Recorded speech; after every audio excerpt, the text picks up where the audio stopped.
겨울에 윤곽수술을 많이 하시고 벌써부터 재수술 상담을 오시는 분들이 굉장히 많아요. 나는 갸름해지고 싶어서 했는데 여전히 뭉툭하거나 조금 넓적해 보이는 아래턱, 효과가 좀 적다고 생각하시는 분들도 있고 2차각이나 개턱 또는 비대칭 같은 부작용 때문에 벌써부터 재수술을 걱정하시는 분들이 많습니다. 그래서 오늘은 아래턱 재수술에 대해서 말씀드리겠습니다.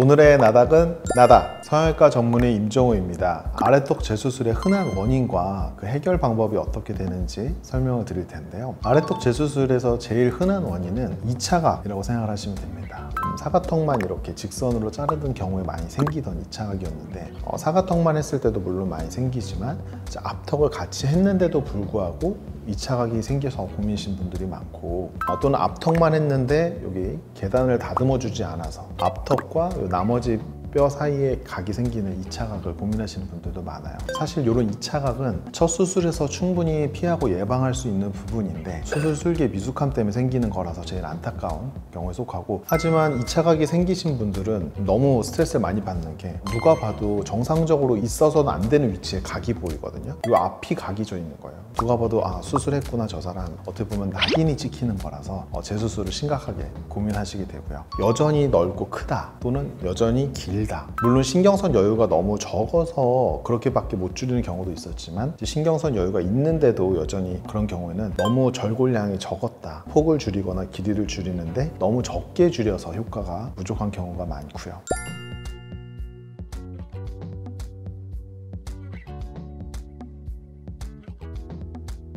세 번째로 비대칭 같은 경우에는 수술을 했는데 비대칭이 개선이 되지는 않고 더 심해졌다, 양쪽으로 그러니까 짝짝이로 잘랐다는 거죠. 이것도 수술 술기의 부족함과 관련이 있는데 이런 경우에는 다시 수술을 해서 신경선의 여유가 있고 안전하다면 비대칭을 개선해 주는 게 중요합니다.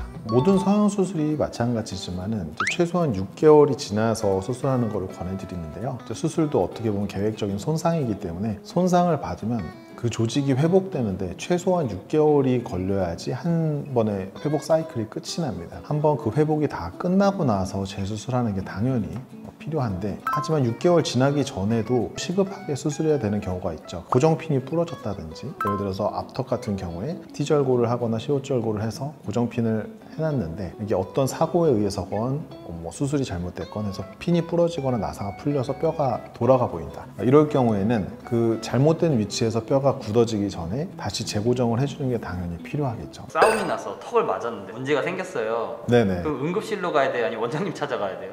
실제로 많이 있으세요. 일단 응급실에 가셔서 전반적인 건강 상태를 확인하는 건 물론 중요하고, 응급 처치가 끝나면 수술 받은 병원에 가셔서 CT를 한번 찍어보시는 게 좋습니다. 당연하죠. 수술하는 사람 입장에서는 에너지가 2배 이상 쓰인다고 생각하시면 돼요. 절개하고 박리하는 과정에서부터 유착이 많이 되어 있기 때문에 첫 수술처럼 매끈하게 박리가 되기가 힘들고, 출혈도 첫 수술보다는 조금 많이 생기는 편이에요. 뼈가 이제 첫 수술에서 어떻게 됐는지에 따라 다르지만 진짜 엉망인 경우에는 남이 이제 막 그려놓은 그림을 지우면서 새로 그려야 되는 거잖아요. 재수술은 이제 모든 병원들이 이제 비용도 비싸게 받을 수밖에 없는 게 시간도 그렇지만 인신의 힘을 기울여야 되기 때문에 재수술이 더 어려운 거는 모두가 납득하는 부분이라고 생각을 합니다. 신경선 여유가 너무 없어서 추가로 자를 수가 없는데 본인은 더 줄이길 원하는 경우, 다치는 걸 알면서 수술해 드릴 수는 없기 때문에 그런 경우에는 이제 불가능하다고 말씀을 드리고, 어려운 수술은 고정핀이 너무 오래돼서 핀 제거가 어려운 경우가 있어요. 10년 안쪽은 그래도 웬만큼 제거가 되는데 이제 시간이 오래 지나게 되면은 나사가 돌아가서 빠져야 되는데 뼈랑 너무 단단하게 붙어 있어서 나사가 안 빠져나오고 이 핀이 안 빠졌기 때문에 뼈를 추가로 절제하려면 핀을 자르면서 절제를 해야 되는데 그러면 너무 힘들겠죠. 추가적으로 이 라인을 올리진 못하더라도 뼈의 두께는 많이 두꺼운 경우가 많거든요. 뼈의 바깥쪽 껍질을 줄여주는 거를 이제 피지골 절제라고 하는데, 이제 그런 방식으로 최대한 정면에서 봤을 때 폭을 줄인다거나, 특히 턱끝 같은 경우에는 우들두들한 그 겉에 피지를 좀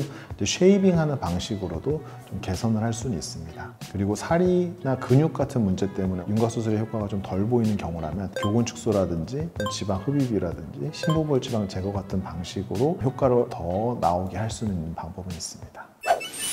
재수술 상담을 하다 보면은 제일 안타까운 게 첫 수술을 잘 받았으면 재수술 알아보러 안 다니셔도 되고 눈물 짓지 않으셔도 되는데 의사의 기술이 미숙하거나 이래서 잘못되는 것도 당연히 있지만 의사소통이 잘못돼서 재수술을 하게 되시는 경우도 있기 때문에 상담 때 그냥 알아서 해주겠지라고 믿는 것보다는 본인 얼굴을 뭐 보정한 사진이라든지 원하는 방향을 정확하게 제시를 해주시고 실제로 이렇게 될 건지를 확인을 하시고 수술을 받으시는 것이 수술 후에 재수술을 고민하시지 않는 방법이 또 되지 않을까 싶습니다. 오늘의 나다 성형외과 전문의 임종우였습니다.